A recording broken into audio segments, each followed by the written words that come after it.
जनपद संभल में आज से कुछ महीने पूर्व एक सफुल्ला नामक व्यक्ति के द्वारा मेरे ऑफिस में आके एप्लीकेशन दी गई थी, जिसमें उसने बताया कि जावेद हबीब और अन्य लोगों के द्वारा उसके साथ फ्रॉड किया गया है।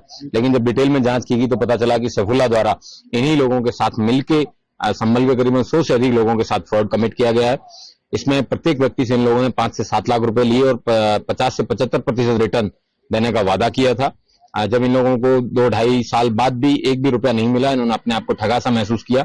इन्होंने फिर सब लोगों ने थाना रायसत्ती पे आगे अपनी एप्लीकेशन दी, जिसकी जांच की गई। इन सभी लोगों के साथ जिसने भी ठगी की है उन सब लोगों को 91 जो सीआरपीसी का पुराना नोटिस होता था दिया गया है।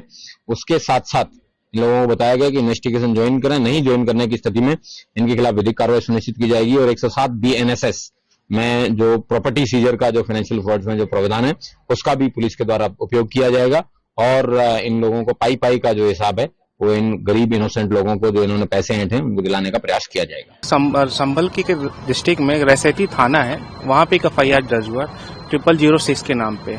उसमें जो मीडिया में बाइट चल रहा है, मीडिया में जो सोशल मीडिया पे है, उसमें अब बताया जा रहा है कि हम उसमें इन्वॉल्व हैं। मैं आपको बताना चाहूंगा आपके माध्यम से कि अभी इनके नाम पे बाई नेम FIR नहीं है, ठीक है। जो भी सैफुल के नाम पे जो भी FIR है, अभी उसमें हमारा कोई भी इन्वॉल्वमेंट डायरेक्ट इनडायरेक्ट नहीं है। बाई प्रोफेशन जावेद हबीब ने एक अपने इस देश के लिए, इंडस्ट्री के लिए बहुत कुछ किया है।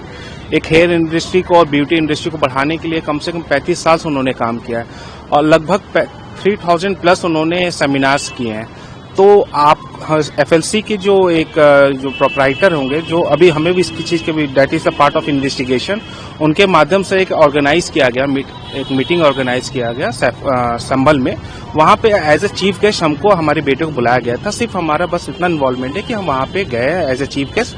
30 मिनट्स का इवेंट होता है, इवेंट करने के बाद वहां से हम लोग निकल गए थे। ये सब सारी बातें बुनियाद है, इसमें कोई भी तथ्य डायरेक्ट हमारा कोई इन्वॉल्वमेंट नहीं है। मैं आपको ये बताना चाहूंगा कि FLC के जो ऑर्गेनाइज हुआ था इवेंट, उसमें हमारे द्वारा सिर्फ हेयर एंड ब्यूटी को कैसे इस्टेब्लिश किया जाए, एक बड़े स्तर पे कैसे लेके जाया जाए, उसके बारे में हमारे द्वारा लोगों को बताया गया और मोटिवेट किया गया। मैं आपको जैसे कि मैंने अभी आपको बताया कि लगभग 3000 प्लस हमने इवेंट्स अभी किए हैं ऑलरेडी। तो सभी इवेंट्स में हमारा सिर्फ एक ही रोल रहता था कि FLC का नहीं, FLC हम लोग अपना भी इवेंट्स करते थे।